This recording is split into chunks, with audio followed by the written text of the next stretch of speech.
Shalom, selamat malam para pendengar sekalian. Jumpa lagi bersama dengan saluran berkat rohani pada malam hari ini dalam renungan malam. Renungan pada malam hari ini diambil di dalam Kejadian pasal 22 ayat 1 sampai yang ke-19. Di mana di sini bercerita tentang Abraham dicoba oleh Tuhan. Allah mencoba Abraham. Ia berfirman padanya, "Abraham." Lalu sahut Abraham, "Ya Tuhan." Firman-Nya, "Ambillah anakmu yang tunggal itu yang engkau kasihi, yakni Ishak. Pergilah ke tanah Moria dan persembahkanlah dia di sana sebagai korban bakaran pada salah satu gunung yang akan kukatakan kepadamu." Bapak, Ibu, saudara-saudara sekalian, di dalam kitab Kejadian pasal 22 ayat 1 sampai yang ke-19 bercerita tentang pengorbanan melalui ketaatan, di mana Abraham dicoba oleh Allah untuk melihat apakah Abraham taat pada firman Allah atau tidak. Mempersembahkan sesuatu dalam bentuk korban merupakan bagian fundamental dari ibadah. Banyak orang yang berkata, "Aku mengasihi Tuhan dengan segenap hati dan siap mengorbankan waktu, harta, dan tenaga secara penuh." Akan tetapi banyak dari mereka yang tidak suka atau tidak taat akan firman Tuhan karena merasa kebebasannya dibatasi. Orang-orang ini tidak suka mendengarkan perintah Tuhan yang mereka tidak sukai. Inilah kecenderungan manusia sejak kejatuhan Adam dan Hawa, cenderung mengikuti keinginan sendiri dan memuaskan daging. Kalaupun mereka taat, itu biasanya karena diawasi dengan ketat. Ketika ada kesempatan, maka dengan mudah mereka menjadi tidak taat lagi.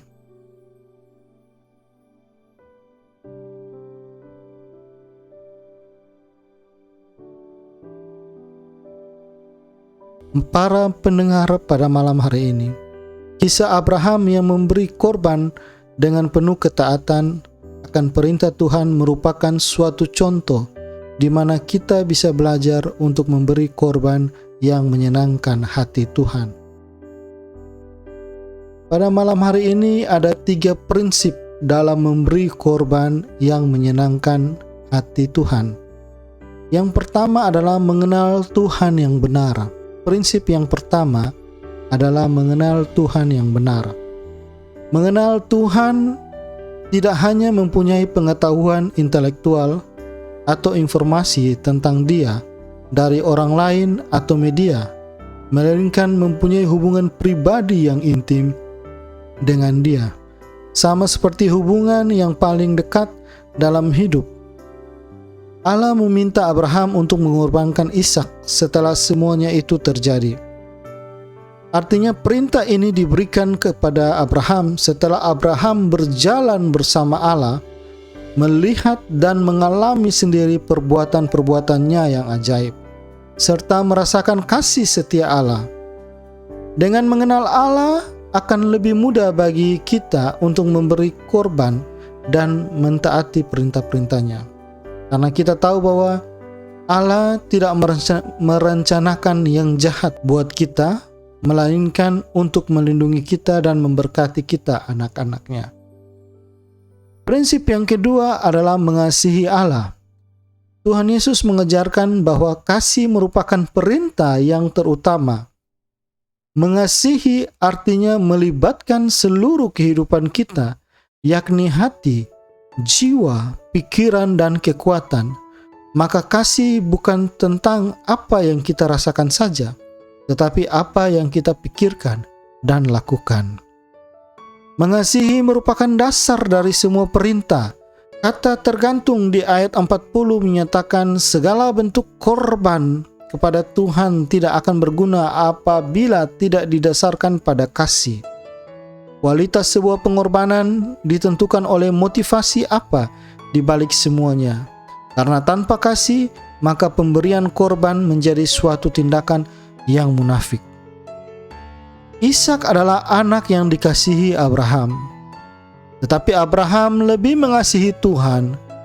Dia tetap menaati perintah Tuhan walaupun harus mengorbankan anak yang dikasihinya.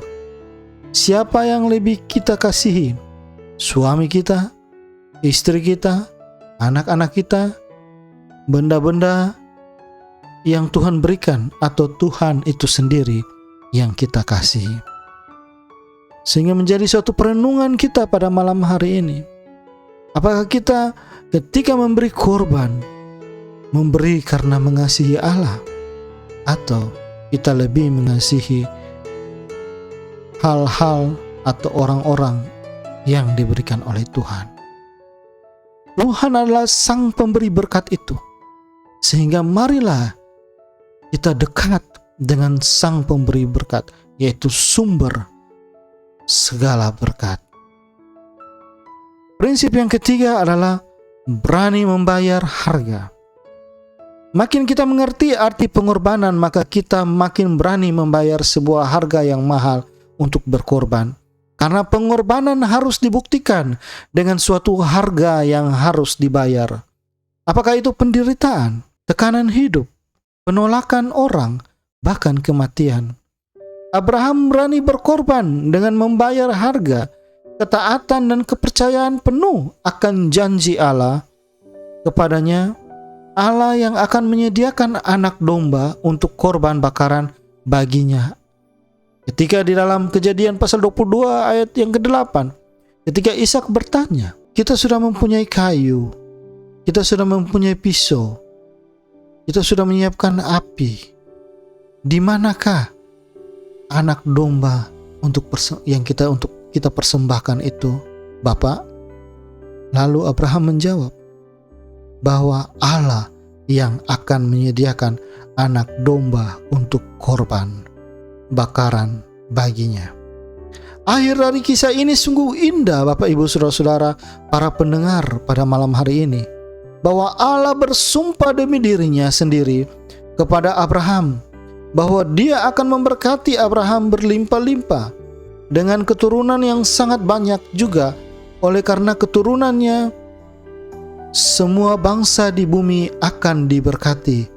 Allah memberikan berkat-berkat-Nya kepada setiap orang-orang yang sungguh-sungguh percaya dan taat kepadanya. Bapak, Ibu, Saudara-saudara, para pemirsa, para pendengar pada malam hari ini, seberapakah rindukah kita untuk mau berkorban bagi Allah? Apakah kita bisa memberi yang terbaik kepada Allah?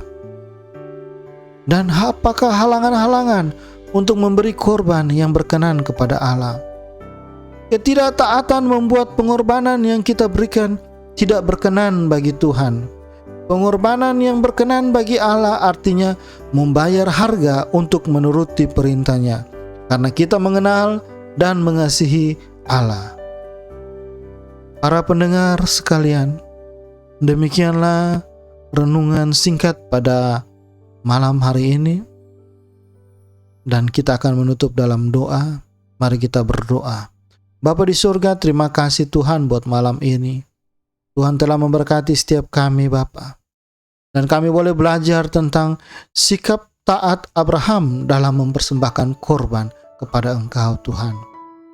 Dan kami juga mau belajar seperti Abraham untuk taat perintah-Mu, taat firman-Mu di dalam berkorban. Bukan hanya berbicara soal berkorban atau memberikan persembahan korban syukur, tetapi kami juga mau mentaati perintah firman-Mu. Terima kasih Bapa di surga. Berkati para pendengar semua yang hadir, yang mendengarkan channel YouTube ini, Tuhan. Kiranya apapun yang mereka gumuli, mereka yang sakit boleh disembuhkan, mereka yang lemah boleh dikuatkan, mereka yang susah boleh dihiburkan, Tuhan. Oleh bilur-bilur darah Tuhan Yesus, mereka yang sakit sudah disembuhkan. Mereka yang lemah sudah dikuatkan dan mereka yang susah sudah dihiburkan. Sehingga kami berterima kasih Tuhan, melalui channel ini, saluran YouTube ini bisa menjadi berkat bagi para pendengar. Terima kasih Bapa di surga, kami sudah berdoa, haleluya, di dalam nama Tuhan Yesus, haleluya, amin. Baik, sampai jumpa lagi di video kami yang berikutnya. Selamat malam, selamat beristirahat, Tuhan Yesus memberkati. Shalom.